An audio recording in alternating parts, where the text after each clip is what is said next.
पुणे बंगळुरू महामार्गावर दररोज लाखो वाहनं धावतात, पण पुनावळे, ताथवडे आणि वाकड या परिसरामध्ये हीच वाहतूक अनेकदा तासनतास कोंडीमध्ये अडकते।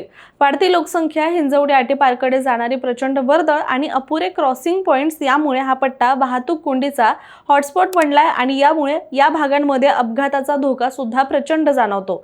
मात्र आता या समस्येवर मोठा उपाय म्हणून राष्ट्रीय महामार्ग प्राधिकरणाने तब्बल 70 ते 80 कोटी रुपयांच्या प्रकल्पाला मंजुरी दिली आहे आणि या अंतर्गत 3 आधुनिक बॉक्स टाइप अंडरपास सुद्धा आता उभारले जाणार आहेत।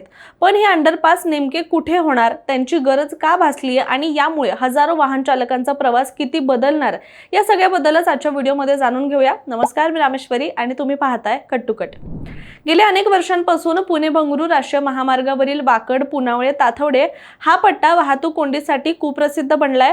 पण आता या समस्येवर कायमस्वरूपी उपाय करण्यासाठी राष्ट्रीय महामार्ग प्राधिकरण अर्थात NHAI ने एक महत्त्वाचा निर्णय घेतलाय।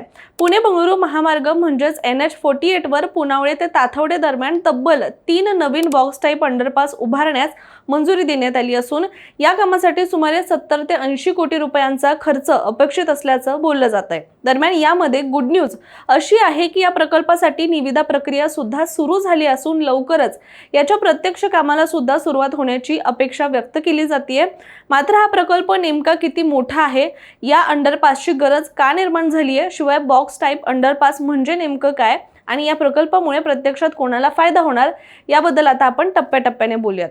सर्वप्रथम या भागातील परिस्थिती समजून घेणं आवश्यक आहे। पुनावळे, ताथवडे, वाकड, किवळे आणि रावेत हा जो परिसर आहे तो आज पुणे महानगर प्रदेशातील सर्वात वेगाने विकसित होणाऱ्या भागांपैकी एक मानला जातोय। म्हणजे एकेकाळी गावाच्या स्वरूपामध्ये असलेला हा जो परिसर आहे तो गेल्या दशकभरांमध्ये मोठ्या प्रमाणात बदललाय। हजारो नवीन अपार्टमेंट इथे उभे राहिले, त्याचबरोबर उंच निवासी टॉवर्स, शैक्षणिक संस्था, व्यापारी संकुल आणि IT क्षेत्राशी संबंधित सुविधा इथे उभ्या राहिलेल्या आहेत। याचबरोबर हिंजवडी IT पार्कचा विस्तार सुद्धा सातत्याने होत आहे। देशातील आणि जगातील अनेक मोठ्या IT कंपन्यांमध्ये काम करणारे लाखो कर्मचारी दररोज या भागातून प्रवास करतात। पुणे शहर, पिंपरी चिंचवड आणि हिंजवडी यांना जोडणारा हा मार्ग आता महाराष्ट्रातील सर्वाधिक व्यस्त रस्त्यांपैकी सुद्धा एक बनलाय। मात्र विकासाच्या या वेगासोबतच वाहतुकीचा ताण सुद्धा प्रचंड दिवसेंदिवसच वाढतोय।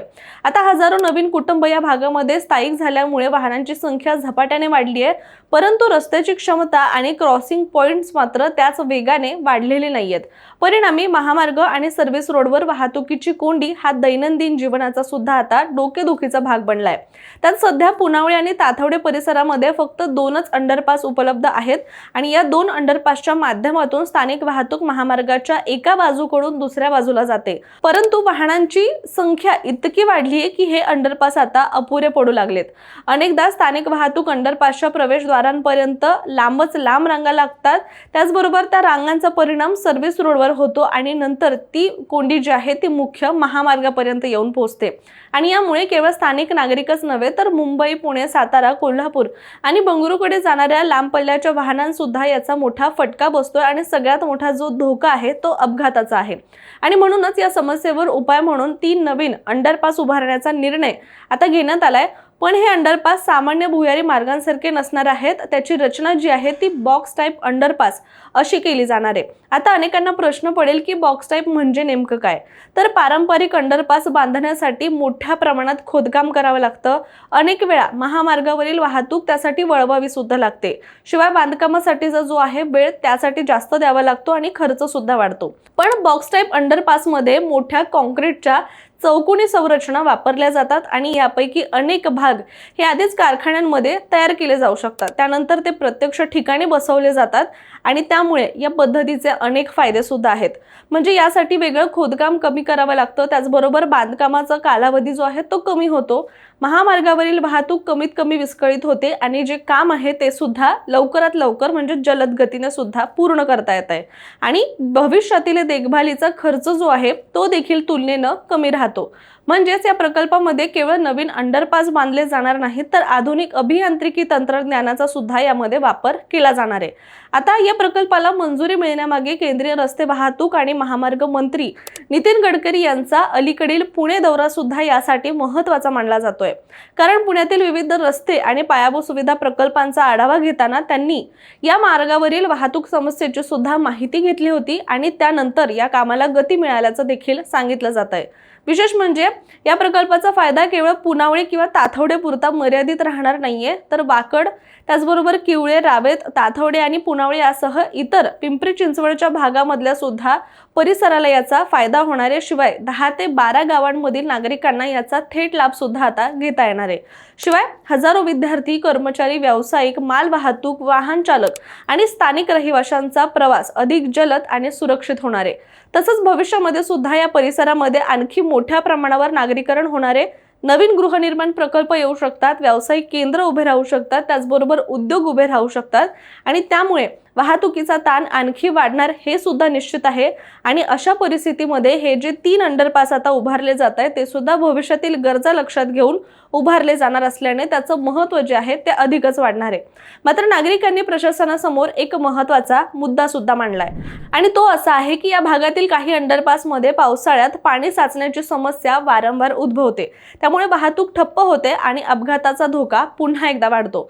आणि यामुळे नवीन अंडरपासमध्ये अत्याधुनिक ड्रेनेज व्यवस्था, पाण्याचा जलद निचरा करणारी यंत्रणा, उच्च क्षमतेचे पंप आणि पावसाळी परिस्थिती लक्षात घेऊन विशेष डिझाईन करण्याची मागणी सुद्धा नागरिकांनी केली आहे। आणि जर ही बाब योग्य प्रकारे हाताळली गेली तर हे अंडरपास केवळ वाहतूक कोंडी कमी करणार नाही, तर वर्षभर सुरक्षित आणि अखंड वाहतूक सुद्धा निश्चित करू शकणार आहे। कारण आता पावसाळा सुद्धा तोंडावर आल्यानंतर अशा वेळी योग्य सुविधा पुरवल्या गेल्या तर त्या प्रकल्पाचा योग्य फायदा सुद्धा नागरिकांना घेता येऊ शकतोय।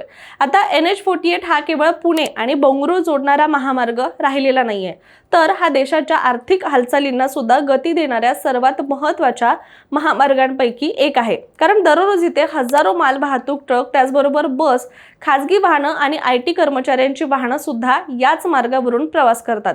त्यामुळे या मार्गावरील प्रत्येक सुधारणा लाखो लोकांच्या दैनंदिन जीवनावर ही आपसुकच परिणाम करणारी ठरते।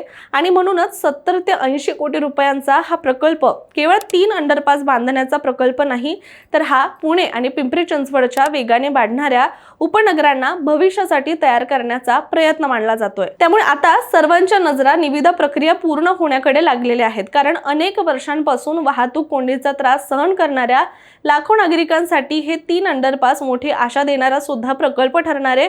परंतु तुर्तास आपण इथेच थांबूया, पण पुणेकरांनो, या प्रकल्पाचा फायदा खरंच होईल असं तुम्हाला वाटतंय का? कमेंट करून नक्की सांगा आणि अशाच माहितीपूर्ण व्हिडिओसाठी सुद्धा कट टू कटच्या YouTube चॅनलला सबस्क्राईब करायला विसरू नका।